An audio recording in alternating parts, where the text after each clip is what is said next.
Welcome to Muslims in America Learning Launch for the Philanthropic Community. We have in the chat bar, check out the program agenda. We're also asking everyone to turn your video on and change your Zoom label to your name, organization. We also have custom Zoom background links available for you in the chat bar as well. There are some updates in terms of engagement norms here. To also review, this is a time for everyone to connect personally as Muslim leaders, allies, philanthropics, and there is a deeper need to build relationships and understand each other's stories for purposes beyond direct funding. So welcome, and we are actually going to kick off. I'm excited to welcome world-renowned jazz artist and American Muslim Tammy McCann Simpkins,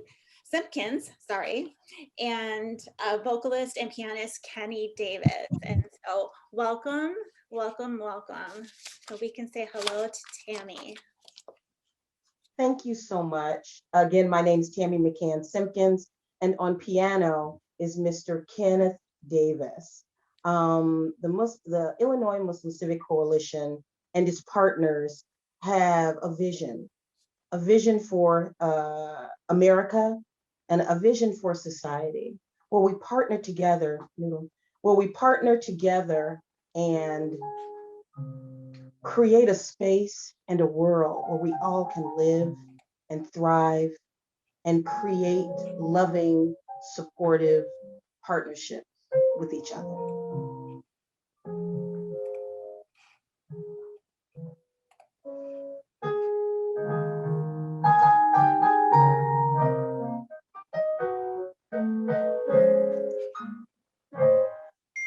I see trees of green, red roses too. I see them bloom for me and you. And I think to myself, what a wonderful world.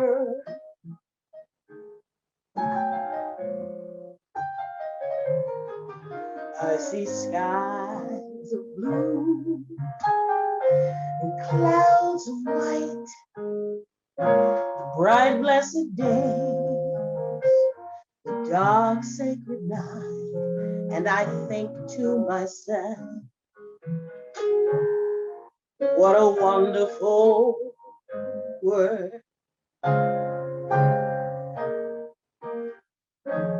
The colors of the rainbow, so pretty in the sky, are also on the faces of people going by. I see friends holding hands, saying, how do you do? They're really saying, I love you. I hear babies cry, I watch them grow. They'll learn much more than I'll ever know. And I think to myself, what a wonderful world.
colors of the rainbow, so pretty in the sky, are also on the faces of people going by.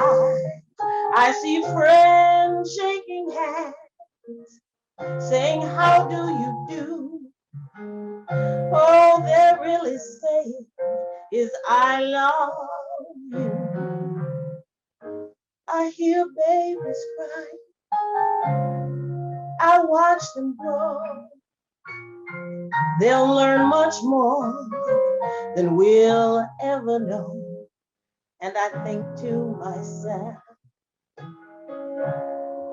what a wonderful world. Yes, I think to myself, what a wonderful world.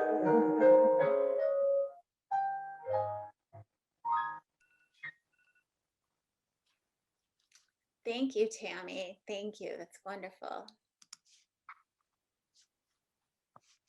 Okay. Good day, everyone. I'm Anne Marie St. Germain, daughter of John, who was born Beguajanini on the Lac de Flambeau Reservation in far northern Wisconsin. Today, we gather in a virtual event, not in the same physical space, yet we remain joined by the common goals we share of equity and prosperity, of understanding and respect. And today, we acknowledge Chicago and its environs occupy the traditional lands of Indigenous peoples who have lived on these lands for 10,000 years. They are the Three Fires people, the Ojibwe, the Odawa, the Potawatomi. We further acknowledge Ho-Chunk, Sauk, Fox, and Kickapoo. Today, in fact, Illinois is home to members of 150 different tribes. We have a collective responsibility to do right by Indigenous peoples, beginning with acknowledging the origins and history of these lands, but not ending there. Now let us reflect in the words of a prominent chief who has left the physical world. Your path. Everything is laid out for you. Your path is straight ahead of you. Sometimes it is invisible, but it is there. You may not know where it's going, but you have to follow that path. It is the path to the Creator. It is the path to doing good for others. It is the only path there is. My work is in public policy, advocacy, and coalition building. I'm also privileged to serve as Vice Chair of Woods Fund Chicago. So one way or another, I'm in this work every day in communities across the city and the region, well, mostly virtually these days. Together, I'm confident we can travel a path of meaningful, sustainable change. That's what today is about for me. Thank you. Thank you, Anne Marie. Thank you. Good afternoon. May God's peace be with you. I greet you in peace. Assalamu alaikum. We will open the prayer with the opening chapter of the Quran, Al-Fatiha, which it means the opening because we're at the very beginning of what we hope to be a lasting and fruitful relationship. Bismillahir Rahmanir Rahim. Alhamdulillahi Rabbil Alameen. Ar-Rahmanir Rahim. Maliki Yawmiddin. Iyaka na'budu wa iyaka nasta'in. Ihdina as-sirata al-mustaqim. صراط الذين أنعمت عليهم غير المغضوب عليهم ولا الضالين.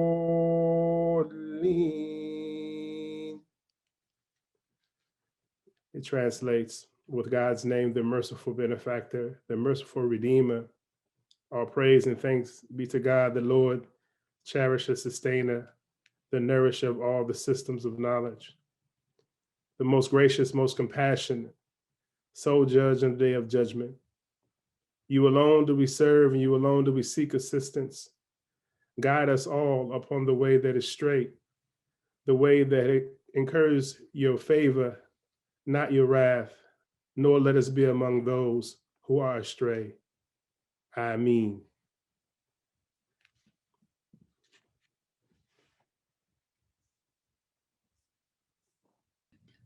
And now we're going to have a second part with Tammy McCann, our world-renowned jazz vocalist, African-American powerhouse, and African-American Muslim, following Imam Makram. Thank you, Imam. This next song is what needs to accompany our vision for a better world, is to really enact the changes that we want to see. I was born by the river in a little tent. Oh, just like the river, I've been running ever since. It's been a long, long time coming, but I know a change gonna come. Yes, it will. It's been too hard living, but I'm afraid to die. 'Cause I don't know what's up there beyond the sky. It's been a long, long time coming, but I know a change gonna come. Yes, it will. Now I go to the movie and I go downtown. Right now, today, somebody keeps telling me, don't hang around. It's been a long, long, long, long time coming, but I know a change gonna come. Yes, it will. So I go to my brother. I say, brother, help me please. But he winds up knocking me back down on my knees. Oh, there's been times I thought I couldn't last for long.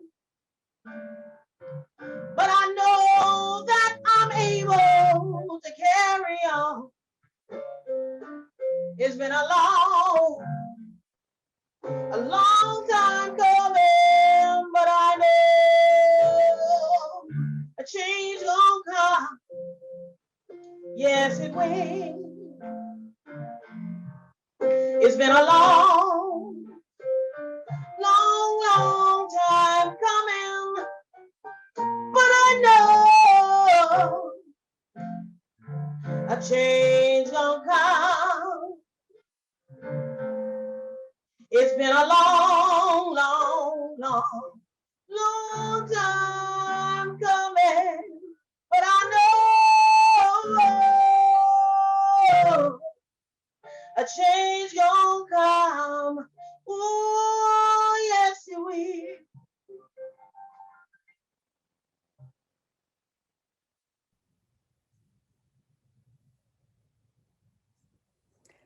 Assalamu alaikum, peace Thank and you so blessing. much. My name is Dilna Azwarij, and I'm one of the conveners for the Year of Learning. Thank you, Anne-Marie Saint Germain and Imam Makram Al-Amin for grounding us spiritually. Thank you so much to our vocalist, Tammy McCain Simpkins, and pianist, Kenny Davis. You have given us the deep history of Muslims that were brought to America over 400 years ago, and the music of Sam Cooke that continues to give us hope for that change gonna come. Thank you so much. We are in a time when we can build a more equal America together. As my Indian parents and my Pakistani in-laws saw America as an idea of mobility and for a better life for their children, I come to you today with the identities as a female, an immigrant, a Muslim, and a person with much hope. Racism and Islamophobia are no longer a denial in our country. And the first step to combat that problem is proximity. So today we are honored to have you virtually present with a full agenda of a cultural immersion of building relationships with our Muslim American communities. So over the past few years, the Raj Family Fund, with its place-based, faith-inspired philanthropy, believes in the transformational power of stories. We have used our philanthropic arm to uplift Muslim-led initiatives from seminaries to higher ed institutions and direct services. We strategically look for organizations and initiatives that are transparent and collaborate, such as the Community Collaboration Initiative and now the Year of Learning. As I spoke to many foundation leaders and influencers over the years, I've realized that there was a lack of relationship building and a baseline understanding for the Muslim American communities. Every day with urgency and resiliency, Muslim Americans inspire me as they continue to build this equal America for all. This event could not have happened without our conveners, our sponsors, our partners, and our robust planning committee, who are all located on our website. Take some time and explore the website to better understand this year of learning. This event truly was a labor of love, and thank you to each one of you for your leadership. Now I turn the virtual floor over to Hilish Patel, our convener from Field Foundation. Thank you, Dilnaz. So I'm happy to be here representing not just Field Foundation, but also to represent myself as an ally. And Dilnaz kept using the word build, and I've been thinking about that a lot. As this has been coming together, as this is being convened today, what does building mean? And what does it mean to create an architecture? And I know that we're all here via Zoom right now, but there's really all the planning committee and all the conveners have built this space. And I want to start off with a quote from Sarah Ishikawa and Christopher Alexander. When you build a thing, you cannot merely build that thing in isolation, but must also repair the world around it and within it, so that the larger world that at that one place becomes more coherent and more whole. And the thing which you make takes its place in the web of nature as you make it. I think about this and I think about Miriam Kaba's assertion that anything done worthwhile is done with other people. And a lot of questions are going to come up today, and I hope you leave with as many takeaways as you do with questions. What does it mean to be in relationship with each other? What does support really look like? What don't you know? What do you want to know? What are your gaps? What are your blind spots? This space, this day is a way to foster civic collaboration, civic partnership with a community that is hugely complex. There is no single story narrative with this community. And I think one of the things that we're thinking about today in terms of civic collaboration and civic partnership is, what does that look like? So as you go through today and as you receive lots of information, but also as you see doors open into new pathways and relationships, I'm just happy that you're here, and I hope that it offers you a glimpse into this complex community. Peace, salam, good afternoon, my friends. This is my mom, Alim, my daughter, Mariam, and I'm Dilara Saeed, co-founder of the Illinois Muslim Civic Coalition. When Halash, Dilnaz, Ruhi, Rima, Norma, and I, as conveners, we got together, we first started with sharing our own individual stories as we began visioning what today would look like months ago. Stories that I know we shared mirror many of yours. Moments in our childhoods when we felt like the other. Moments when we knew our neighbors and classmates saw us as the other. And then moments when we absolutely felt like we belonged and we were part of something greater. As adults, women, people of color, people of faith, or people with accents sitting in a room after room, we often represented a community. We were the voice for residents, not in those rooms yet. But here we are. None of us is alone, not anymore. All of us are together and we're building towards a greater together. This is a critical moment in our history as Americans, a moment when we are facing the mirror and making change, as Tammy sang to it and Dilnaz and Hilesh spoke to it. So every child, woman, family, community in America is safe, seen, heard, and included. This is why we all came together today. Whew. Take a deep breath with me. Over 400 registrants today, hundreds of faces on Zoom right now, engaged, learning, impacting change towards 3 outcomes today. 1, education and understanding of each other and of ourselves collectively as Americans. 2, action towards change, true meaningful change in philanthropy, in government, in communities. And 3, a long-term impact that is measurable. And we will sit just a short time from now, hopefully, and say, this is exactly what we were hoping would happen. Today is a 4-part experience. See the diagram in the chat that shows you part 1, learning about American Muslims. Part 2, what does success look like? Part 3, having a cultural experience. And part 4, building one-on-one relationships. So let's get to it, shall we? As a former 8th grade teacher, I invite you to learn with us in part 1, education and sharing our American Muslim stories and our American stories with Petra El-Sufi from ISPU, the Institute of Social Policy and Understanding. Hi, everyone. Thank you so much for having me. As Dilar and Naz mentioned, my name is Petra El-Sufi, and I am with the Institute for Social Policy and Understanding.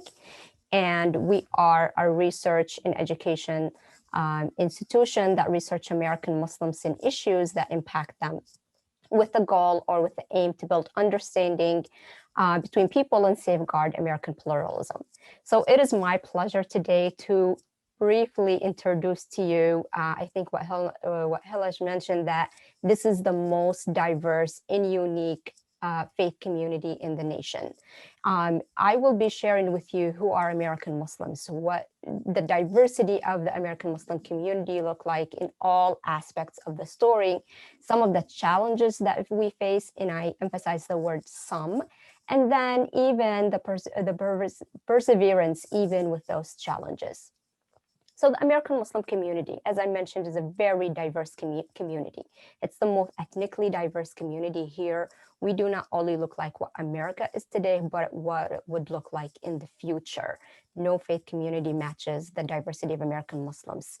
It is also a very young community that is the future of this nation, showing that a large segment of the American Muslim community are between the ages of 18 and 24, representing the opportunities that this nation is having in the future in terms of job opportunities, inventions, in what this nation will be looking like. Half of American Muslims are native born and the other half are born overseas, but 86% of American Muslims are American either by birth or naturalization. And that's a very interesting, identity, because it shows you the connection to all parts of the world American Muslims have. One of the interesting topics, or the topics that's often asked about, is Muslim women. And two of our speakers so far mentioned their identity as Muslim women. And you'll see here Muslim women are often talked about, but not in the right way or in the facts that research show, which include the American Muslim women are among the most highly educated women in the nation, and they surpass Muslim men. And they represent a diversity of how they choose to represent themselves, or how they dress, or what careers to have, what issues they address. One of the issues I'm going to bring up here very quickly, again, something that's often asked about, is that of the dress code. You'll see 50% of American Muslim women choose to wear the headscarf or the hijab. The other 50 does not. And among those who do, they indicate that religious obligation to please God and piety are the top reason. And only 1%, which is contradicting the misconception that's out there, are required by a parent or someone in their life. That's similar to the Protestant community, but it's way lower than Jewish, Catholic, or white evangelical women. American Muslims are often asked about their faith identity in their Americanness. And you'll see the research show that a strong faith identity supports a strong American identity. There is no contradiction between the two. As a matter of fact, they support each other. And the opposite is true. And American Muslims view their faith as a source of happiness and a source of inspiration for the things they do. For example, given outside of their faith community, or philanthropy. And one of the issues that American Muslims give to at a large percentage is elevated domestic poverty causes. And that's a very clear example in what's going on in Texas in the last couple of days. What issues do American Muslims care about, or choose their political leaders based on? And you'll see here the top issues: healthcare, Medicare, economy and jobs, and social justice issues. Those are very similar to other faith communities, and they're not per se Muslim issues. But as I mentioned earlier, American Muslims are faced with a lot of obstacles and challenges. They face religious discrimination at a higher percentage than other faith communities. Our research showed that over the last 5 years, 60% of American Muslims say they have experienced religious-based discrimination. And you'll see here they experience it at a higher percentage than other faith communities or the general public at an institutional level, including 25% while receiving healthcare. Think of that in the middle of a pandemic. And then, of course, at an interpersonal level. American Muslim children are also faced with religious-based bullying. In 1 out of 3 cases, it's at the hands of adults or administrators in the school system. Why is this important to bring out? Because we're talking about opportunities, we're talking about challenges of a faith community that's highly young, that's very young, and that's highly diverse. And that's representing an aspect of our future. But with all of this, American Muslims are persevering, and they're using their faith as a motivation to give back. I'm going to highlight 2 examples: New York City, where 9% of the population are Muslim, and Michigan, where 2.7% of the population are Muslim. And they represent a disproportionate percentage or number in the healthcare field, or in some of the other careers. For example, 15% of Michigan doctors are Muslims. Again, think of that in the context of COVID-19 or a global pandemic. What would Michigan look like without its Muslim medical professionals? What would New York City look like without its Muslim medical professionals, or even its taxi drivers? 40% of the taxi drivers in New York City. COVID-19 hit the nation about a year ago, hit the world about a year ago, and we launched a project to see how are American Muslims responding. And you'll see from this interactive map on our website, they're really answering the call and the need in almost every community across the nation. And again, look at what's going on in Texas over the last 3 days, or the last couple of days, and how American Muslims are responding to what's going on in Texas. Finally, I'm going to highlight two examples of individuals that we have collected their stories, but of course, there's so many more on our website that you could see those stories available on our website and much more research. The first one is Nicole Ibrahim, who is a poet. She's a fashion photographer. She's a storyteller. She designed, or she came up with a project, a storytelling project, again, because Muslim women are often talked about, but not included in the conversation. And her project is I Am More Than a Scarf, highlighting Muslim women in their stories and their experiences. And the last example is Yahya Basha, who's a radiologist here in Michigan. He's a businessman, he's an entrepreneur. He's the founder of Basha Diagnostics. In the 70s, he was facing some issues starting his career in some of the hospitals. So he took the advice of his Jewish colleagues to start his own radiology independent clinics where hospitals and patients are going to him. He's not going to them. Finally, it is good to know and good to see that most Americans want to live in a country where no one is targeted for their religious identity. And those are just some of the stories that I shared about American Muslims, but there is ton more research on our website. Thank you so much for giving me the time. Thank you, Petra, for the compelling stories that the research data shows us. My name is Ruhi Yunus, and I'm the program manager and a facilitator for the Community Collaboration Initiative. I am also one of today's conveners. We are off to an amazing launch with hundreds of people joining us today. It is heartening, and we have more to do. Now you have seen a snapshot of our community. We are Black, white, brown, and tan. We are medical professionals, Uber drivers, educators, civic leaders, and more. We're a young native-born community. We care about healthcare, the economy, and social justice. From this timeline, you'll see Muslims have been a part of the American story for at least 400 years, beginning with the transatlantic slave trade. We will begin one of 3 breakout sessions in a moment. Tell your story and how it intersects with this timeline. For example, my story begins with my father's arrival to Chicago in 1972. As a single student from Karachi, Pakistan. While a student, he worked to send money back home, so they too were included in the American dream. Growing up, our home was Ellis Island, with newly immigrated aunts and uncles disembarking there. My mother worked full-time and created a welcoming home for everyone.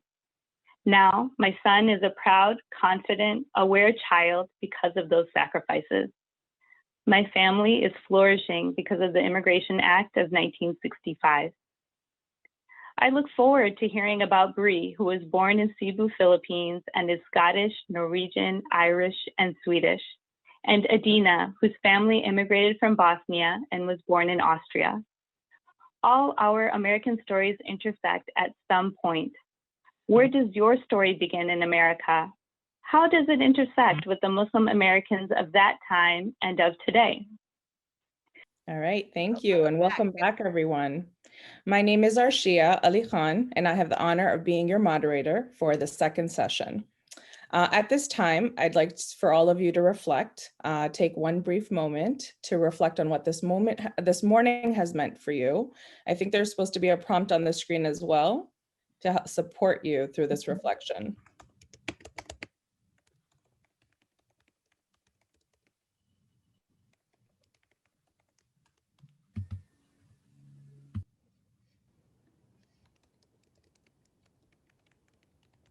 Norma, I don't see the prompt. Is that me, or should we just? Prompts in the chat. In the chat. How did telling our stories this afternoon impact you? So please add to the chat any inspirational story, any story you wanted to share that somebody else shared today with you. My apologies, and thank you to Laura. She has all of our backs. So with that, I'd like to welcome you all again. Assalamu alaikum and greetings of peace. My name is Arshia Ali Khan. I am a board member at the Illinois Muslim Civic Coalition, leading development, and I am the interim CEO at the Muslim Legal Fund of America. Our mission at MLFA is to advance equality and justice for American Muslim organizations and individuals by promoting legal compliance and protecting their rights in matters concerning national security law. Before we begin our part two, let's recap the 3 goals for this learning launch. Why are we here today, and what are we all committing to? We are here seeking education for understanding. We are here to identify actions towards change. And we are here to build long-term, sustainable, intentional impact. So welcome again, and thank you for being with us here today. Session 2, our goal is to lay a foundation of what success looks like when a funder or a government agency partners with an American Muslim community. What does that look like? We will examine the impact we have made and the challenges we aim to overcome together. I believe the planning committee chose me to moderate this session because making a good difference in the world and leaving a legacy are my operating principles. We can't do that, however, until or unless we define what success looks like, what good looks like, what positive looks like, what growth looks like, what inclusive looks like. Okay, forget looks like. What does it feel like? How do you experience it? How do you know that change is being made in the right direction? So with that, let's begin. I'll start with brief introductions of my esteemed panelists. Please note, these introductions will not do them justice. Their full bios and links will be in the chat, so please do take the time to get to know them and their work. We have with us this afternoon, Monique Jones, President and CEO of Forefront. Monique is a visionary leader with an extensive background in mental health, violence prevention, philanthropy, and gender and racial equity. With over 20 years of experience in her career, her civic interest spans in the intersection where the lives of those most vulnerable fall victim to structural oppression. Welcome, Monique. Daniel Ash, Associate Vice President of the Community Impact at Chicago Community Trust. He is responsible for building collective power strategy, which aims to advance equitable, livable, and resilient neighborhoods within underinvested Black and Latinx communities. Welcome, Daniel. We have Nirman Taha, co-founder of Arab American Family Services. Arab American Family Services provides access and effective social services to communities in the Chicagoland area and is committed to empowering, educating, and supporting individuals and organizations to foster and enhance economic well-being for Arab Americans. We have Jawad Rahman, Director of Development and Executive Producer at Unity Productions Foundation. Jawad's work at UFP includes Emmy-nominated Sultan of the Saint, and also he's consulted in numerous scripted series in Hollywood and overseas development efforts at UFP. And last but not least, Muhammad Gula from Engage USA. Muhammad is a national organizing director and executive director of Engage's Virginia chapter. He developed a strong sense of devotion for the nonprofit sector, shadowing his father as a preteen, sponsoring over 200 refugee families from around the world. He is an advocate for youth empowerment, human rights, social justice, diversity, and inclusion. Welcome, everybody, and thank you for being here. And again, their full links are in the chat for you. I'd like to start this afternoon's discussion with an opening question for all of you. I'd like us to have some fun, and I'd like this to be a conversation. So you guys can all get off of mute and popcorn and just be with us. The first question that I ask, and I would love to hear from every single one of you, is within 1 minute, share with us a breakthrough or positive moment you have had with a funder and the impact your organization was able to achieve with this win. You can do funder and fundee, so. I'll start. I've been on both sides of the spectrum, so now I'm a PSO, but I was a funder, and prior to that, I was a nonprofit organization. And during COVID, as a funder last year, the most successful moments were being able to stand face to face with my brothers and sisters, understanding that we were all being impacted by COVID, and that seeing people as myself was my pride and joy. You are my brother, you are my sister. What I'm doing to help you helps me, and vice versa. So that was like, if I had not done any more work past then, that would have been the great moment to realize that we are each other's sisters and brothers keeper. I love that.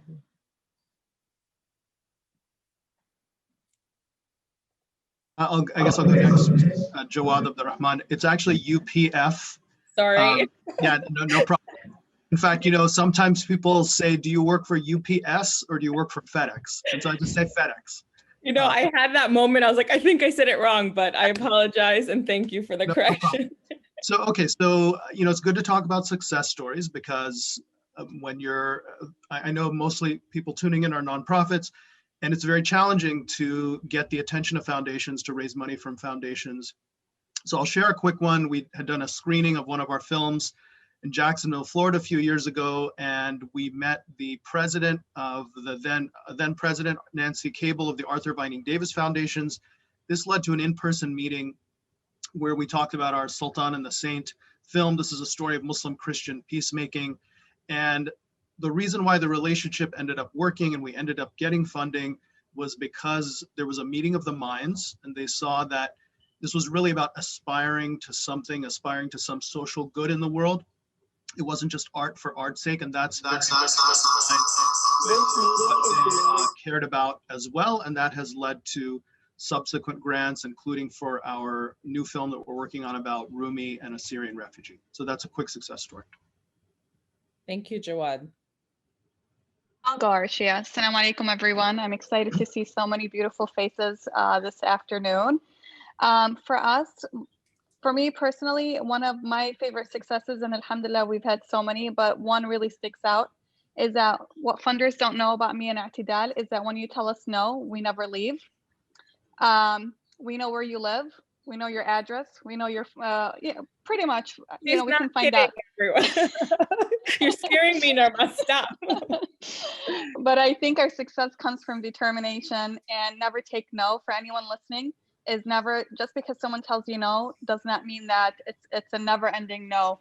And one of our funders, recent funders, I think we've pretty much, we're so persistent and we kept a relationship and we never gave up for so many years until they came around and said, you know what, they've been loud and clear and that their community does exist. And so those are my successes, is knowing that no doesn't mean no. Stay after them. Persistence and perseverance. I hear you. I've done that many times. I'll share a recent sort of success. So a few weeks back on CBS Morning News, they featured a project based here in Chicago called the Folded Map. And it's a project that was created by a sort of young sort of civic agitator, if you will, named Tanika Johnson. Going back about 5 years ago, she approached me with this idea. She didn't have an institution, she didn't have an organization, she was just an individual in our community trying to create an initiative that would connect people who are otherwise disconnected in the city. I listened to the idea and I said, yeah, we should do that. And I wasn't even in the grant making division at the time. I was at the time chief marketing officer, and I helped find a way to get her $25,000 to start a project that is now known most certainly nationwide and to some extent globally. And then it's a project that connects people who wouldn't otherwise connect, and allows those people to get to know one another. So it gave me sort of great pleasure to be the person helping philanthropy take on a risk, or not see risk when they were seeing risk, and actually see opportunity. Thank you, Daniel. I mean, I really appreciate that allyship. And it's really important, I believe, when somebody sees you, because you don't always see yourself, especially when you felt like you're marginalized or you're kind of sitting in a bucket. It's really important for allies to see you, as Monique was saying, just eye to eye, brother to sister, we have each other. So thank you for that share. Muhammad Gullah had to leave us. I think he'll be joining us back. So we're just going to continue our discussion. And again, I don't want this to be me ask you guys a question one-on-one. So just let's have a conversation. Let's talk about these issues. An important question that I thought was identifying some barriers. So we want to look at what does success mean. So let's look at what barriers we faced. So the question I have for you is, what barriers have you experienced, and what would you like a funding organization to know about the American Muslim organizations? So Arshia, just two things have come up in the course of a number of meetings with foundations. One is that I've talked to grant foundation officers who said, oh, the American Muslim community is just such a mystery. We just have no idea if we only understood it. And then secondly, I've heard some foundation officers say, well, I know something about Muslims, but you don't all share the same strategy. Your nonprofits don't all share the same strategy. Well, these are excuses. I mean, no two civil rights organizations, no two environmental organizations share the same strategy, and American Muslim organizations don't share the same strategy as well. And as far as the first point, sort of foundations that get it kind of know what they know, but they also know what they don't know. And when they make a commitment to learn and understand, there are opportunities to learn like this one. So I see this changing. I think there is definitely more awareness, but these are two sort of obstacles that we've encountered at least. Thank you, Jawad. Let's hear from a couple more of you. And Monique, I know this is a question asking about, but it would be great to kind of hear the other perspective, because I do believe there's barriers on both sides. And I think Jawad helped us identify that. Sure. So for us, Arshia, speaking from Arab American Family Services, several challenges come in mind. So over the years, we've had early on and started establishing Arab American Family Services. We still get this, but not as much, because we made it loud and clear that we exist. But so many funders didn't think or know that Arab Americans existed. So we were the invisible community. And for that, so many foundations and funders would not support, because again, we were lumped under white. And so having the MENA category for us is critical. For those of you who don't know, so Arab Americans are labeled white under the census. So, and a lot of funders and a lot of foundations and government grants abide by that when they're issuing funds. So that was a huge issue for us. It was a constant battle to really bring that point and to clear it and to make them understand that there's a large, significant Arab American, Muslim American community. And I heard ISPU talk about the model minority, which is, as Muslims, we talked about having the doctors, we talked about the educated, we talked about achievers. But we have to remember that so many of our communities, as Muslim American communities, we have the poverty, we have unemployment, we have low income families, we have struggling families, we have parents who are not able to put their kids through education. So I don't want to lose sight of that. The reality is many of our families, especially during COVID as an organization, we assist so many families with rental assistance and so many other basic human needs. And so the reality is, while yes, we have the high achievers and the educated, but there's a growing population in our Muslim American community and Arab American community that are struggling to meet their basic human needs. And so I want to keep that front and forward for all of us to keep in mind. And so that's why I truly passionately believe that when we're talking to funders, yes, I love that picture of who, that part of our community, but the reality is there are many of our families who are struggling. So the MENA being white are struggling community issues, but also at the end of the day is, one funder, and I'll never forget this, going back to Jawad's point, one funder had told us one time, well, how do we know that by funding you, we're not funding terrorist organizations?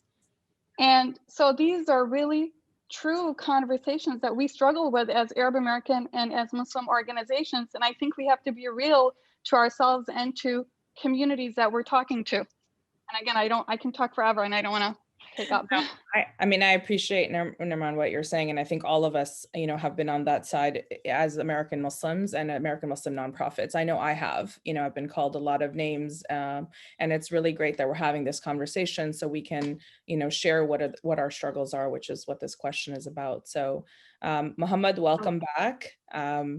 Thank you for being here. We're on a question regarding barriers. So did you want to jump in and talk about some barriers that you've experienced when approaching funding organizations?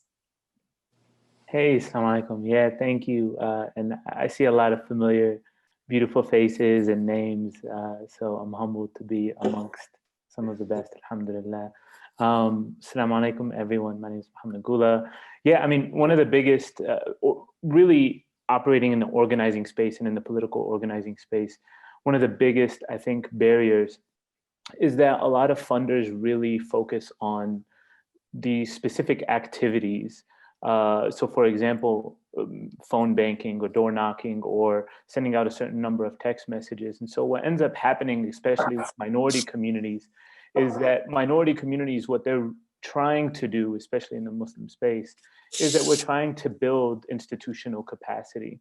And so when our main focus is building institutional capacity, but a lot of funders are focusing on a lot of the activities to get from point A to point B on specific goals, or they'd want us to work in coalition with others. And a lot of times that kind of drowns out our voices or our policy issues. And so you'll find this kind of chicken or egg kind of dance.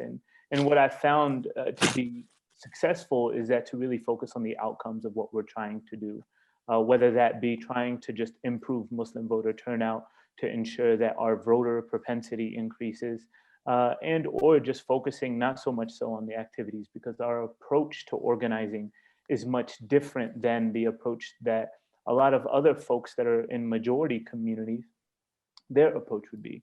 And so for us, we do need to organize in our masajid, we do need to organize in our community centers, we do need to do a lot of qualitative approaches to organizing, which in most cases or in a lot of times is not seen as valuable as the quantitative approach. So thank you, Brother Muhammad. I want to hear from everyone. I know we have a big conversation and not a lot of time, but let's hear from everyone's voice. Monique, I know you were going to say something. I was following up. I don't think this group knows that Nariman is actually on my board, so it's hard to follow her. Follow her up. But I will say, so if we're talking about obstacles, and in my mind, I'm thinking obstacles to relationship building, so that when we're in times of crisis, when we're in times of needing to connect funding to need, it's just harder to do. And so taking on my identity as a Black woman, and sometimes the fatigue that I have with teaching my non-people of color what it means, what institutional racism means, what all those things mean to our community, the obstacle for me and some of my colleagues is fatigue. So teaching my staff, now not teaching, I don't have to teach my staff are very great, but thinking about how we engage in a non-offensive, very humbling, let's learn fashion so that we can build those relationships over time is not an obstacle, but it's an opportunity. So I think we just have to take a step back to look at what's keeping us from connecting on a regular basis, whether that's fear, whether that's misunderstanding, whether that's just not knowing where to go for answers. So this forum is awesome because now I know where to go. I know who to call. I know that with funders call on forefront to make connections, what we can do and who the community that we have. So I think the obstacle has really just been the ambiguity that we have about maintaining relationships. And for me, it's just been the history of my own mess getting in the way and needing to get out of it. I think that's very real and very human. We're talking about, I've heard single story, I've heard trauma, I've heard, resources, lack of resources or capacity. I've heard people just trying to survive. So again, I also think this is a very unique opportunity where we're not trying to survive and we're not coming to each other's door because we're asking for anything other than being seen and understanding one another. So thank you for that. Daniel, did you want to contribute to I do want to build on Monique's point, and this ties back to Mohammed's point too. So context, I work in the grant making department for the Chicago Community Trust. My first 6 years, I worked in communications, marketing, development. As I've sort of stepped into grant making for the first time, I'm realizing that I think the critique of my foundation world is that we sometimes get lost and don't understand what business we're in. And what I mean by that is that a lot of grant makers, funders, spend a lot of time behind a desk. They manage systems and processes for RFPs, LOIs, reviews, you name it. And what I'm trying to convey to my team as a leader is that that's important, but what's most important, again, to Monique's point, is building relationships. Like, we're in a relationship business. And if you really want to be a strategic philanthropist, you need to be in community, sort of be on the ground, engaging. Sometimes I get critiqued for spending too much time in spaces like this one, and not trying to design a new rubric to evaluate the next RFP. And full disclosure, that's important work. But what's more important, in my opinion, is for philanthropy to be out there, like in community, and in experiences like this, so that we're learning, not just intellectually learning, but connecting with people, and then bringing that back into our work. And again, Mohammed's point about we like to fund themes, activity. I mentioned Tanika because I like to fund people and infrastructure, right? And I trust that the community, if well funded, will do and respond to whatever is needed in their community.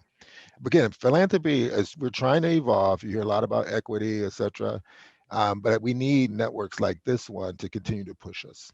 So Daniel, I'm going to jump in just to highlight that, because I think, again, oftentimes, especially from my perspective, leading American Muslim nonprofits, it has been about survival. It has been about, and anyone who knows me knows I hate being on a hamster wheel and I hate chasing the dollar. And I say that loud and clear. I have broken organizations down when I feel like their mission is not being driven or they're not clear and we're going after money. But that is also a real factor. And I think that's why these conversations are so important, because what you just said is what I wanted to highlight.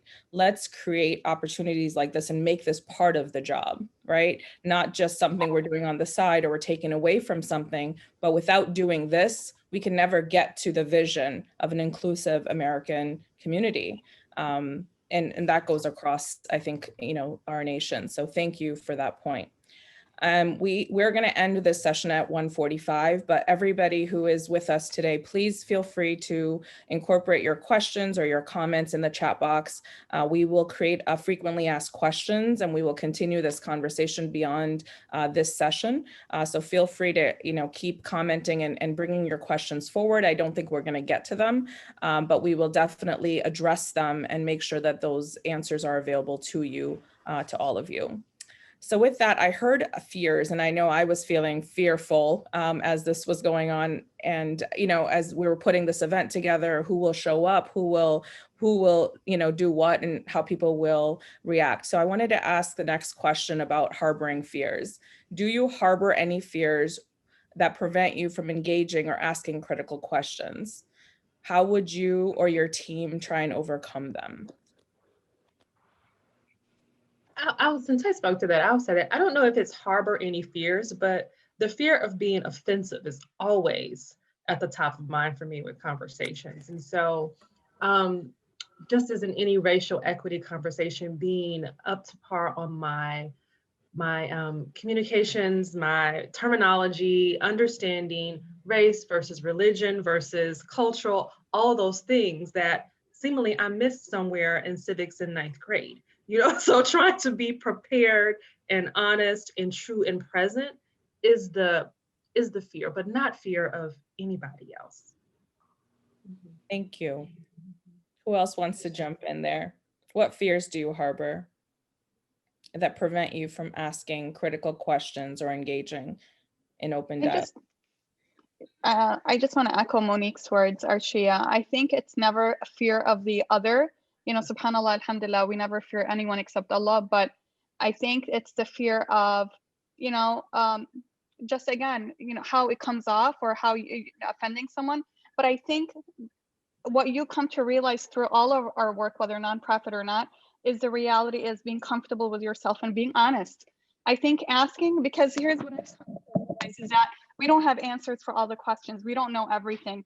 And the reality is that I think it's just sometimes the approach and just being honest, being, you don't know how many times I call funders. You don't know how many times I call people and say, listen, I don't understand what you're asking. Can you please clarify? And I think as Muslims, subhanAllah, I'm just being honest here because it is safe space, is I think sometimes we're hesitant because we think that we have to have everything perfect or that we have to know everything, or it's because you're afraid that if you ask the funder, then the funder is going to look at you like you don't know what you're doing. That's not the case.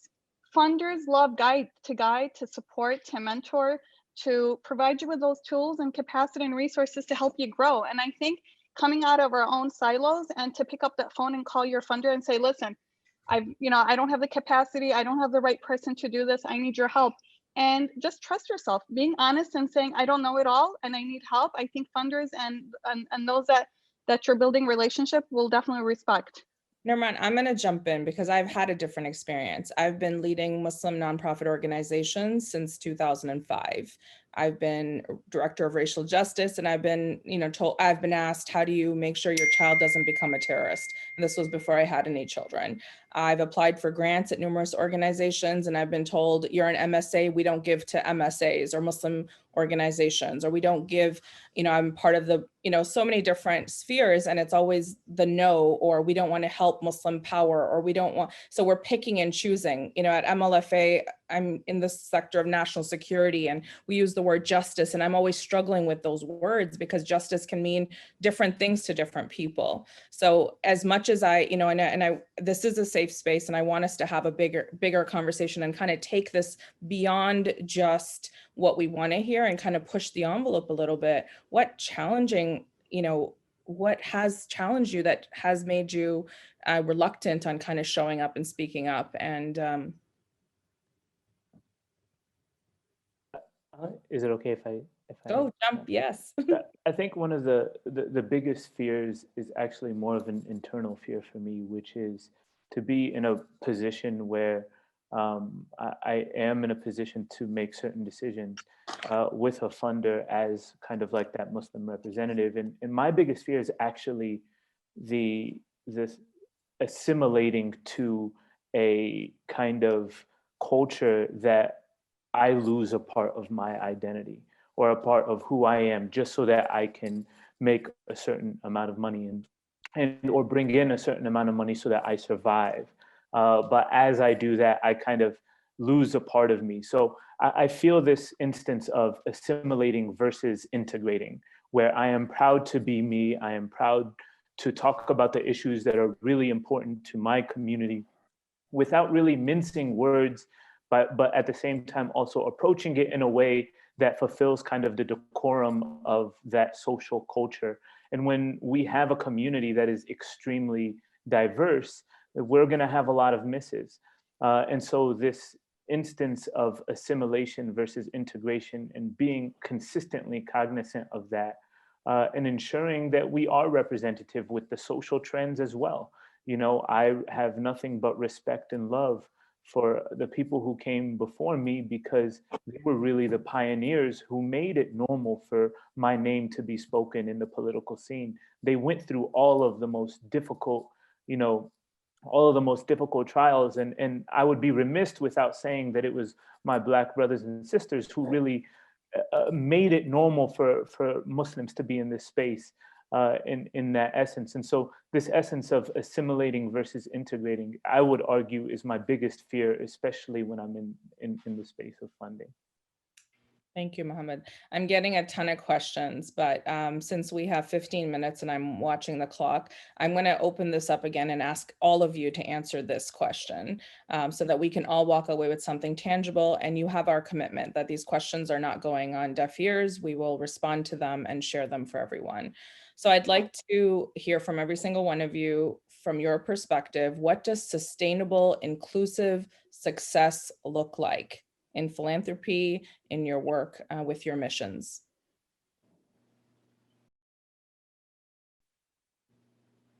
Yeah, so just sustainable philanthropy. I think what Daniel was talking about, if there were more foundation officers like Monique and Daniel, I think our jobs would be easier. That's and foundation officers come to this and they really want to do good. I think the key is, I think what sustainable relationship looks like is one where both the nonprofit and the foundation officers see themselves as advocates toward the same cause, the same goals. They're not, and they understand what each other's strengths and weaknesses are. There's something I can learn for sure from somebody who's evaluating proposals all the time. And there's something I can offer in terms of my direct experience. And I think if we see ourselves as advocates, we had a situation with the National Endowment for the Humanities a few years ago where we thought we were going to get a grant. They had invited us to a meeting. Instead, they actually wanted us to work with them on a project. And we didn't end up getting a grant, but it still helped accomplish our mission in a big way. So it was a small step toward a bigger goal. Thank you, Jawad. Assalamu alaikum. How are you, Sister Arshia? I'm gonna let Monique, Assalamu alaikum, Brother Randall. Sorry, this is a panel discussion, so I'm really excited to hear. I'm super grateful that everyone's jumping in, and I think that's, kind of speaks to how important this conversation is. But I'm going to pause you just for a bit so we hear from all the panelists, and then we will open it up if we can, or we'll take it on to frequently asked questions. But Salam, thank you. Go ahead, Monique. Thank you. Just being the representative of the statewide Illinois focus here, both representing grant makers and nonprofits, I think sustainability and success looks like being able to be in continuous relationship when we face things like COVID, when we face global issues that require us to get more one-on-one with each other. So the focus at Forefront is to make sure that we are a solid, permanent statewide organization that continues to make these connections between these two groups and all the allies that go along with it in government and consultants of that nature. So it is my vision that we close the gaps that we have all fallen through during times like this past year, so that we can come together more often on purpose in building longer term relationships so we know who each other are. Thank you, Monique. Hey, I'll add just a few points here. I'm going to go back to my earlier point. I think long-term success, sustainable success, is really about building and supporting the infrastructure that is required for, so quite frankly, a healthy civic life in the community level. I think that as I was introduced, you heard that I oversee a portfolio called Building Collective Power. And what we try to do there is sort of support sort of the vital civic infrastructure at the neighborhood level, the organizers, the doers, the conveners, the service providers, like making sure that we make investments so that they are strong and we're not moving from project to project to project. In addition to that, I think long-term sustainable success is all about shifting or redistributing power, particularly from grant maker to grant recipient. Like how do you balance that out so that you create the conditions for, again, as Monique said, that long-term relationship.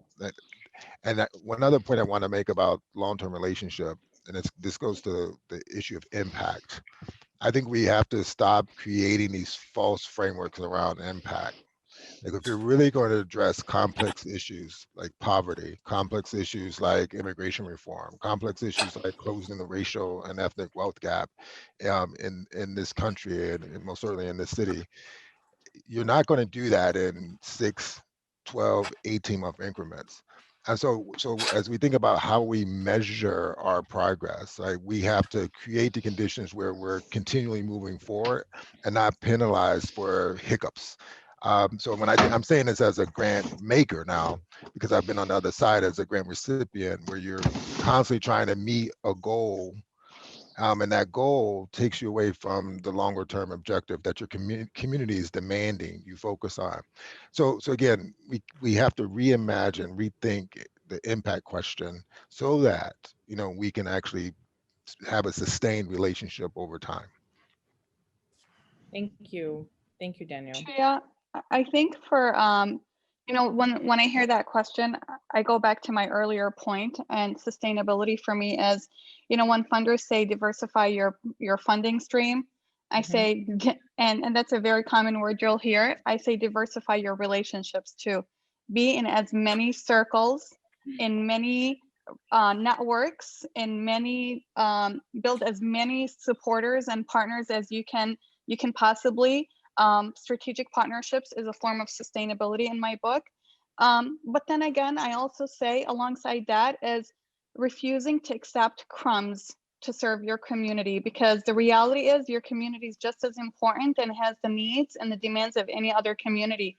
And I think if your mission, as long as you don't mission creep, where you're chasing the funding, but you're really making sure that your goal is to fulfill your mission to serve your people on the ground, I think keeping it where, being true to yourself, to the mission, and I refuse to accept that we're funding the Muslim community or we're funding the Arab community. I'm bringing your real life stories, poverty, COVID, pandemic issues, unemployment, racial equity. All these issues are no different than my community issues, are no different than any other issues. So why should I accept the crumbs? And I think the reality is, to be sustainable, it's just beyond the dollars, and the dollars come with the networks. So I tell the Muslim community, my brothers and sisters, please expand your networks, please expand your relationships, because that is definitely sustainability. Thank you, Nirman. Brother Muhammad, did you? No, I think the sister hit it on the head, and I will say, yeah, I mean, I know when not to speak, and I think that everyone gave a lot of great points, and I will say that I think that Brother Randall did make a really good point. I love what he wrote in the chat, so I do think that folks should also read Brother Randall's chat, and the chat is going off. I'm like learning while I'm sitting here. Subhanallah. It is going off, and I'm trying to stay focused because in this Zoom space, it's easy to get distracted. And I really, I thank everyone for interacting and sharing their thoughts. And we just started something. We have just a minute, but I'd love to hear some closing thoughts from everyone as well. And again, this is not a closing, this is absolutely an opening. So let's kind of hear where we want to take it from here. What does success look like, and how you'd like to end this session? So I'll just answer one of the questions that popped up, which was somebody said, well, I'm not Muslim. I'm very worried about sounding ignorant when I have questions. As American Muslims, we're used to questions. We understand. Please don't ever hesitate to ask whatever questions. It's the people who don't ask questions and make assumptions that creates a bigger problem. So don't hesitate. We're all learning from each other. Thank you, and I second that. Closing remarks, just you guys can popcorn. I would say, this is just like what I'm reading in the chat. Like we have so much in the community, so much experience, so much knowledge. And I think it's just being comfortable with knowing that you don't know, being comfortable with sharing space, being comfortable with uplifting one another. I think someone in the chat actually said something about the mindset of abundance versus scarcity, reactive versus proactive. I mean, I think that these are all mindsets that we have to be intentional about. And I think that we get so comfortable with serving and working and grinding that we don't really spend time to be creative and be intentional and renew our intentions and know and recognize that everyone is doing it for some of the same intentions, subhanAllah. So I think that would be the last thing for me. Thank you. Daniel? First of all, the chat was very, very helpful, and I'm learning a lot. And we need to lift that up. I'm thinking about coalition. I'm thinking about this learning journey, which is absolutely critical. It's not critical just because we want to, as philanthropists, better support this complex community. We want to do that, yes, but we also want to make sure that we're building representative and robust, strong coalitions to really have a fighting chance at driving reform, right? I think about the Sam Cooke's song that was rendered at the top of this meeting. If we're really going to have lasting change that lifts up our communities, like we need to be in coalition, and to be in coalition, we have to know one another, right? For the principle of Ubuntu to be present. We have to see one another and put ourselves in relationship with one another. And again, so I'm thinking about that as an outcome. Like if we do this right, we'll have stronger coalitions downstream. That's perfect. So I think that leaves Monique. Got a little sidetracked because someone was asking how to save the chat. Click those 3 little dots and download the chat. Guys, we have an amazing team recording and writing, and that's why I'm staying focused, because all of this is being recorded and we will definitely answer these questions. This is not a closing, it's an opening.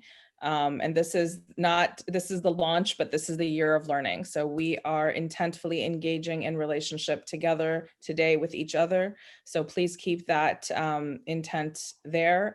That is why we are here. So I'll pass it back to you, Monique, for some closing remarks for this panel.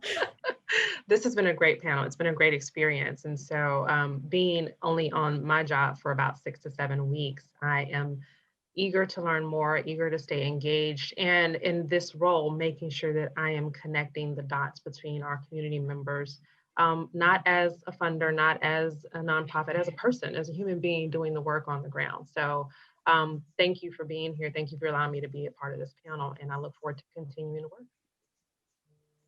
Thank you so much. And I'll just say, Archia, that for all of us, I think all of us do such a beautiful job in our own line of work. And I think as nonprofits, and I know it sounds like it sounds like a cliche when I say own the narrative, tell the story, reach out to funders. A lot of funders honestly don't know. And nonprofits at the end of the day are businesses. So it's your job to reach out and educate others about what you do and your mission. And that hopefully that will definitely reach success. So with that, thank you for this great opportunity, everyone, and love being on the panel. Monique, Joed, and Daniel, and all of you. Thank you so much. Thank you all for being here. I think some of the themes we can close out with is we heard about showing up, about owning our belonging. We heard about not letting our fears stop us, but to use those fears to channel change and to build relationships. We heard about changing paradigms, and we heard about looking at a greater vision, not just for our organizations, but as a community, as a people, as a nation. So there's lots of good discussion here that will come forward. Thank you all for being here with me today and giving me this opportunity to spend this time with you.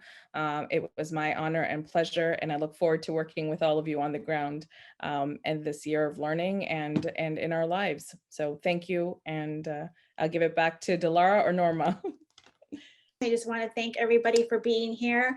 If you're just joining us, welcome to the Muslims in America, a learning launch for the philanthropic community. The program updates and agenda links are in the chat bar. We also want to thank our generous partners and sponsors that will be in the chat bar as well. And then we want to acknowledge a couple of important generous sponsors. So I'm going to, if everyone, there's like a 5-minute intermission, and then we're going to get right into experiencing these wonderful breakouts and exploration of cultural experience and exploration. So if you all would just bear with me for a few more minutes. And all righty, I'm going to share my screen here.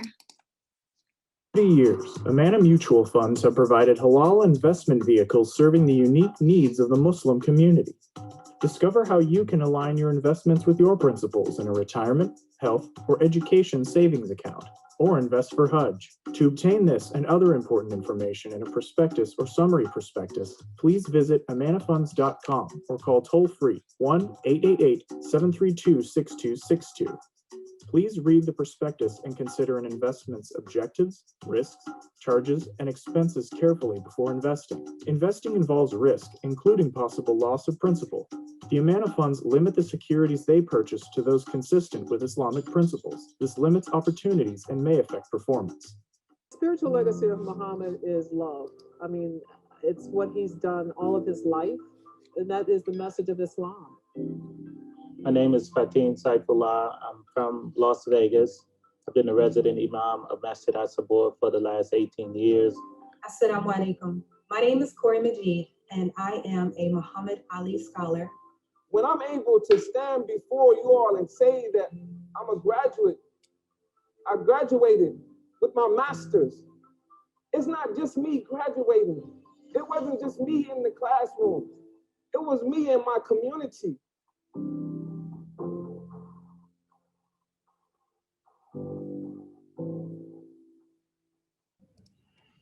Part 3 is coming up in just a couple of minutes. Please, on the chat, what you're going to see is our 4-part session today. Part 1 was all about sharing stories and telling about, sharing a little bit about American Muslims. Part 2, what does success look like? And now part 3, we're going to go into breakout rooms and have a cultural immersion. Join a breakout room where Muslim comedians talk about how they do their, how they practice their craft, how Muslim documentary leaders shared their craft, and how Muslim-led organizations tell the narrative in a variety of creative ways. In choosing to study at Zaytuna College, you'll quickly discover a design and a provident plan in everything you learn. You'll set your sights on nothing less than a true liberal arts education. God willing, when our efforts and yours come to fruition, we will proudly number you among the ranks of Zaytuna alumni whose social commitment betters a beleaguered world. The promise of a liberal arts education awaits you at Zaytuna College. Thank you all. So we are going to get ready to move right into our introductions to our cultural experience and exploration. We have a wonderful speaker with us who will be joining us. Thank you so much. Assalamu alaikum wa rahmatullahi wa barakatuhu. Bismillahir Rahmanir Rahim. May God's peace, mercy, and blessings be with you today. And I begin in the name of God, the most compassionate and most merciful, and acknowledging that I'm coming to you from Manhattan, a land that has traditionally been stewarded by the Lenape people. And if you're interested in learning more about the Lenape people and the land in which they occupy, please check out the lenapecenter.org. I want to thank the organizers for inviting me to be here with you today and just give a brief introduction to set up a really wonderful set of breakout rooms and talking about cultural experience and exploration. So my name is Hussein Rashid. I am a professor of Islamic studies. I teach at a place called the New School. I'm also a consultant that works with cultural institutions, including foundations, creatives, and non-governmental organizations to deal with Muslims in American popular culture, which is the area of my research. In addition, I also work on Muslim Shi'i justice theologies. And some of you may recognize some of the work I've done, especially if you've been in Chicago. The picture you see on the screen is from an exhibit called America to Zanzibar, Muslim Cultures Near and Far, which is a project I consulted on and which came to the Sabeel Center in Chicago, I think just about 20 months ago. So some of you may be familiar with that as well. I want to start by really thinking about what the goals are of this session that we've been invited to talk about today. And thinking about this is a session, a day about education and understanding, about creating an action towards change from this education and this understanding, and thinking about how that change has long-term impact. And I think for me, part of that conversation and part of where culture fits in is thinking about the assets we bring to the table, right? I tend to think both theologically and, as a person of faith, and as an intellectual orientation in terms of asset-based thinking. What do we have at the table that we can bring to the conversation? What are we not paying attention to that we can lift up? Or how can we think about things differently? And for me, I think cultural production allows us to engage with some of that. Cultural production is a carrier of memory, both personally and communally, right? When we think about the backgrounds that some of us have on right now, why are we using geometric patterns? What does this have to do with our history as Muslims? Why are we using it now in the 21st century in a virtual Zoom call? What are the things that this elicits? So what are our personal and what are our communal memories that are brought forth in terms of our cultural production? Then we also have to think about cultural production as a statement of our ethics and our values, right? Nobody creates something that is antithetical to who they are, either as an individual or as a community. So every time we create, whether it is music, whether it is a building, whether it is a film or a painting or a play or a novel or a poem, what are the ethics and values that are expressed through that cultural production, even to the very way we dress? How does that tell people who we are? And how do we understand ourselves through that particular expression? And how do other people understand us? And finally, we have to think about cultural production as a heritage and an endowment, a trust, and a foundation. And here I'm using these words intentionally because I think the multivalent meaning for us is very important. They are a trust, they are something in our care, they are a foundation for the ways in which we build, but they are also the trust, they're also the things that carry us forward, right? They are the amana that we are entrusted with, but we are also the amana that is entrusted within there. That is, we are the thing that carries this cultural production forward. But if it is serious, if our cultural production is seriously a carrier of memory, seriously a statement of our ethics and values, then it has to be something that carries us forward as well. It is our legacy. And so I think we need to think about cultural production very seriously in that way, just beyond object and product. And I'm using cultural production because I think it's a way to think very broadly. You know, we don't often think about the ways in which we make prayer beads as part of cultural production. But sometimes these distinctions between religion and culture are very arbitrary and don't necessarily fit within our worldviews. And so what are the conditions in which cultural production happens? We can talk about cultural production happening in adversity. And here I think very much about the history of Muslims in the United States and thinking about how everything that we describe as unique, as culture unique to the United States, owes itself to Black culture in the United States.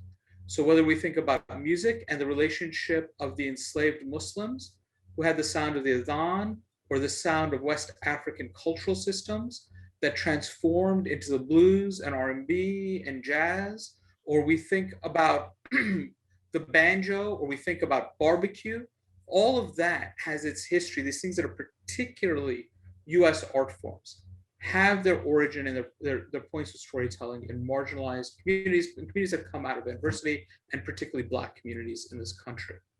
As scholar Dr. Suad Abdul Khabir says in her book Muslim Cool, quote, like, where does culture come from? It comes from people who don't have much. The flip side of it is, historically, that we also know cultural production comes out of patronage. It comes out of royal courts. It comes out of wealthy individuals who commission art. It comes out of people wanting to see beauty in the world and saying, I will put it forward in the world, and I will enable other people to put it forward out in the world. And in the middle, of course, are the artists who create for the sake of creating. But how do we create, or what is that ecosystem that allows this cultural production to represent who we are and the varieties of ways in which we can express who we are? How does that ecosystem come about? What are the components of that ecosystem? And here I come back to our asset-based model, which is, what do we have in our community already? What do we already have access to that allows us to build this ecosystem, and what are the components of that ecosystem? So I start thinking about the ecosystem, first and foremost, thinking about our creators. Who are our creators? How are we enabling our creators? How are we making sure that there is resources, and those resources don't necessarily have to be monetary, time, material, space, right, to be able to create. How do we do that? How do we make sure creators are in contact with one another? How do we make sure that they're generating something new, that they feel refreshed and energized and engaged? Where are our curators? With all the work that is coming out, and there is quite a bit of it, how do we curate this in order to tell a bigger story? And here, when I say curators, I don't mean telling us, oh, this is good and this is bad, right? Everybody's story is worth telling. If a piece of culture is created, it is worth telling because somebody felt the need to create it. When I say curators, what I mean is, how do we have people who think holistically or synthetically? How do you say, let's look at this piece of art and this other piece of art and this piece of art, and let's tell a different story bringing these pieces of art as well? That's still creative, but it is also taking other people's creation and thinking in different ways. And that brings us to our thinkers, who are not just curators, but are also the people who can tell us the scope and the history and think about where this may go, right? We are past the point, we all know this, we've been in the field long enough, that telling people the truth about Muslims is no longer an effective way to counter Islamophobia.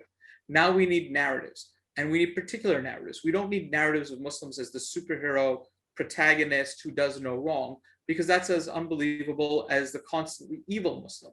We need stories that tell us in our old humanity, but that comes out of media studies, that comes out of pop culture studies. We need people who are thinking about these issues, who are engaging with some of the theories and looking at our practice and thinking about how that moves us forward. We need, of course, our patrons. We need our patrons, the people who believe that art is worth doing, the individuals who come forward and say our art is worth doing, and how do we make it happen? And we need our funders. And our funders are slightly different than patrons.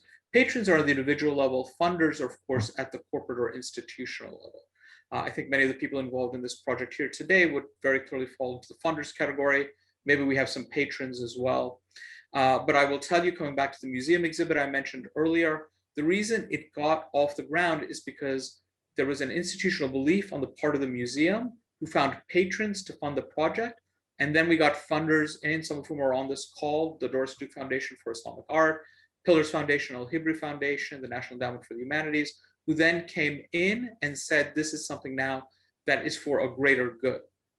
And so who were able to bring this forward and deliver on this. And then we need conveners. How do you get the creators and the curators and the thinkers and the patrons and the funders all come together? And I think that this is what today's our hosts today have done for us. They are the conveners who brought together all these wonderful people and really trying to think very forward in terms of how do we build up from here.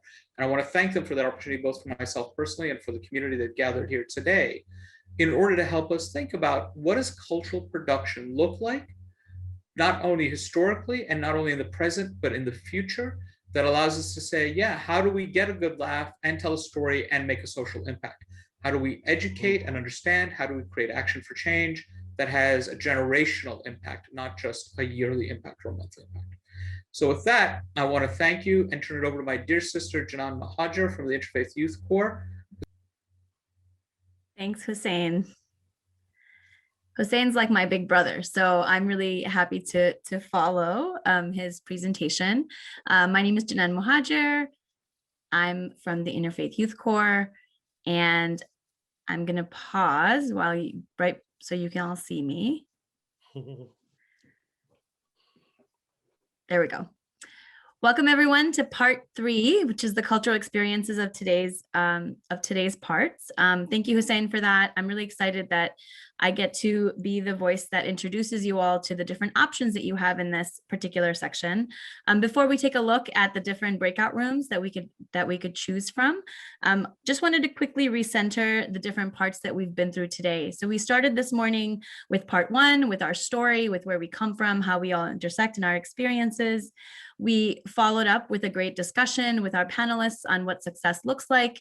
And we're here in part 3 now to really think about what cultural experiences are and what are different ways that Muslim communities and Muslim cultures in the United States show up in all of these spaces. There's a Chicago poet by the name of Gwendolyn Brooks who said, "True, there is silver under the veils of darkness, but few care to dig in the night for the possible treasure of stars." And I hope that as you go into these breakout rooms, you are seeing some of the stars that we are highlighting in this conversation, and hope that you all spend time together and learn from these amazing folks.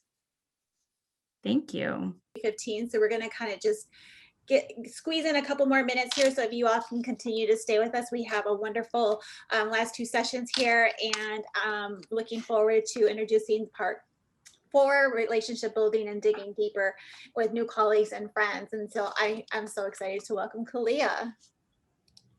Thank you so much, Norma, and thank you to Dilara and Dilnaz and Ruhi and Rima and all of the organizers and the incredible planning committee who's been working on this. And really, especially thank you to everybody who's come today with an open mind and an open heart and willingness to fully engage and participate.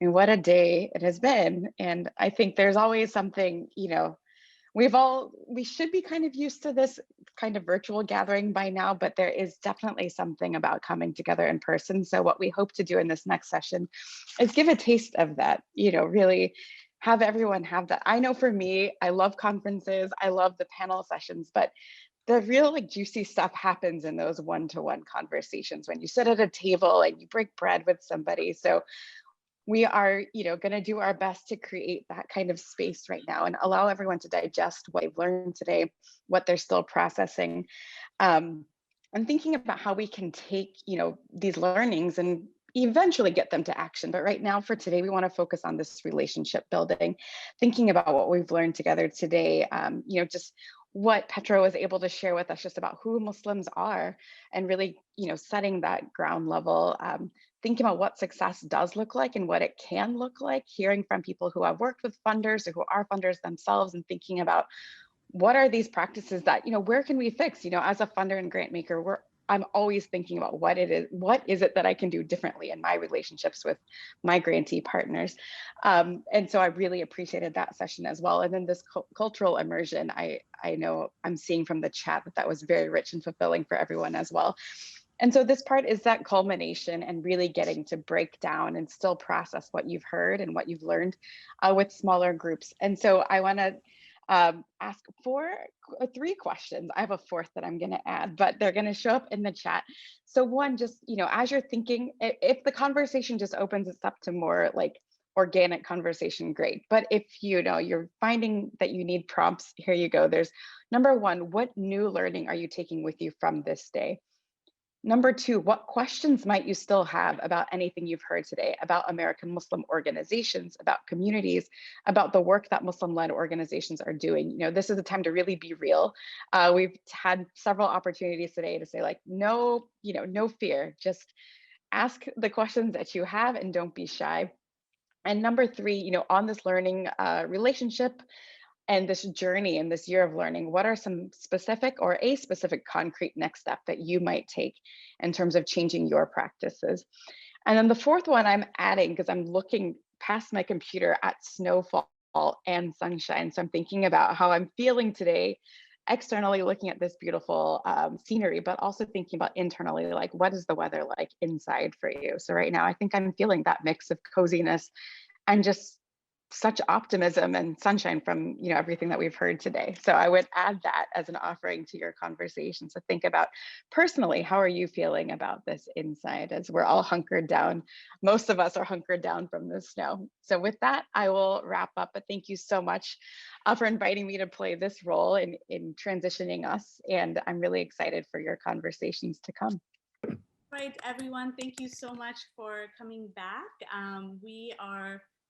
My name is Rima Kamran, and I am the co-founder of the Illinois Muslim Civic Coalition, and I am very proud, along with my other co-founder, Dilara Saeed, to be a co-convener of the Year of Learning, launching today, February the 18th.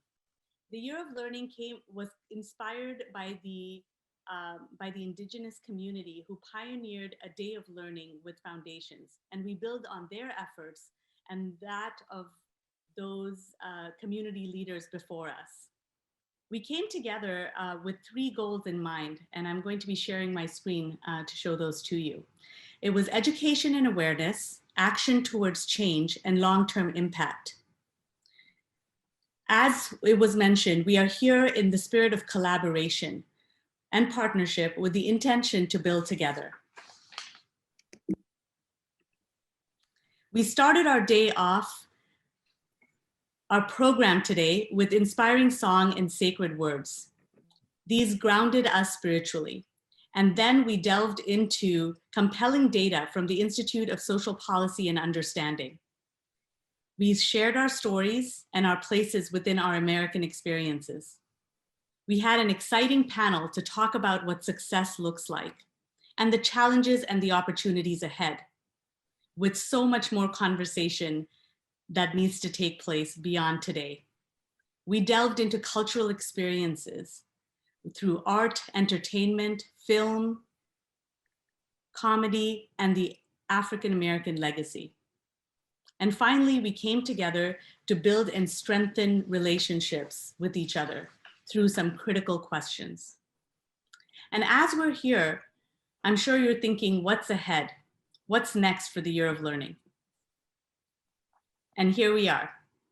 We ask you to look ahead with us You built some relationship today, and that was our goal, to provide the foundation that we can then build upon. We hope that you take this opportunity with those that you met and continue ongoing virtual connections. We will be sharing a directory of attendees with you where you were asked to opt in during your registration. We invite you to have virtual coffees with those that you've met today. And as we share calendars of events for partners and allies, we invite you to collaborate with each other and learn from the upcoming events. Coming ahead, you will see that all throughout the year, we have some exciting events that are coming into formation. We ask you to save the date for April 21st for the Year of Learning Executive Session, with a sector convening being planned, including cultural exploration and networking in July, along with some exciting opportunities to get together again in August and October. But we will need your help for this portion. We ask for your help to please help to fill out the survey so that we can think about what is helpful as well as what you'd like to see more of. Reflect on the goals for the Year of Learning and help us determine what the next steps should be by filling out the survey. The survey link will be provided in the chat box for you right now, as well as will be emailed to you at a later time. I also wanted to share with you the Year of Learning. I also wanted to share an exciting resource that we want that is available on the website. So in the chat box, you will see. Let me just get rid of this. You will see the link to our resources that have been put together. On the website, yearoflearning.org, you will see a resource page. The resource includes some great opportunities for you to learn about general information about Muslims in America, demographics, historical context, as well as the Muslim story. There's also some great opportunities to quickly see some fast things you should know about American Muslims. And each of those are hyperlinked to great resources that you can explore deeper. We also have a video gallery of American Muslim information, as well as infographics that have been provided from many of our partner organizations. For funders supporting Muslim communities, there are some recommendations that have been put together, and we invite you to please look through these. This resource is an ongoing one. We will continue to add to this page, and we ask you and request that you continue to visit to get regular updates. As a reminder, please follow the conversation on Twitter and Facebook, and please do take the survey so we can get your feedback and incorporate it into the upcoming Year of Learning. We ask you to share this information with others, and I will give it back to Dilara to hear back from the conveners as we close out.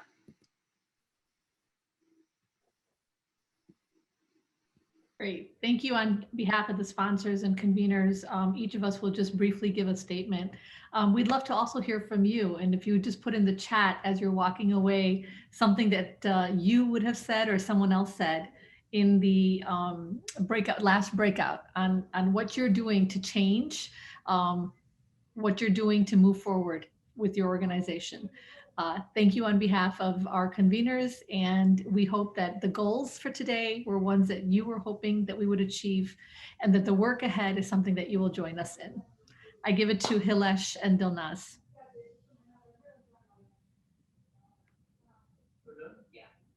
Thank you so much, Dilara. Thank you so much, Rima, and the entire team. We couldn't have done this without our entire team. It's important to realize we've been working on this since November, and we're excited about this journey that we're going to take together in 2021. It was very powerful to have these breakout rooms and to hear how Muslim Americans have a narrative, and we're owning our narrative. We're unapologetically Muslim, and we're going to use these conversations to build this deeper Muslim American community throughout the year of 2021. So we're excited to see you guys coming with us in April and the year beyond. Could you raise your hand if you're a part of the planning committee? Because there's an amazing group of people across the nation. 40 members of the planning committee, including UIC's team, and then the conveners. Les, would you like to wrap it up? Wrap it up for us as well? Sure. I just am thinking about everything, and how I entered the space. In that first conversation when we were talking about our journeys, I talked about how my first language, I was born in East Africa in Dar es Salaam, was Swahili. And in Swahili, as with many other languages, sometimes goodbye and hello weave into each other. And a wave goodbye could be a gesture of greeting. So I want you to think about how you entered the space as you think about how you're leaving. And I want you to think about what you will carry as you think about what will linger and what will sneak up on you later on today. Because this is not just about one day, this is about, and it's not just about, I know I've started off saying civic collaboration and civic partnerships. This is really about what's going to linger and last longer. And that's what relationship building is all about. So we're grateful that you're all in this space, but we're also grateful that this is going to continue and we're going to get to talk to you more and we're going to get to grow with you. So with that, I'll turn it back to Norma. Thank you all so much for being with us today. And I think we're just going to add a couple more thank yous in the chat and run our thank yous for our sponsors. And be sure to look out for the survey information, some post information that you'll be getting from me as we wrap up the details and the recording of this video as well. Thank you all. Thank you. Bye. Thank you.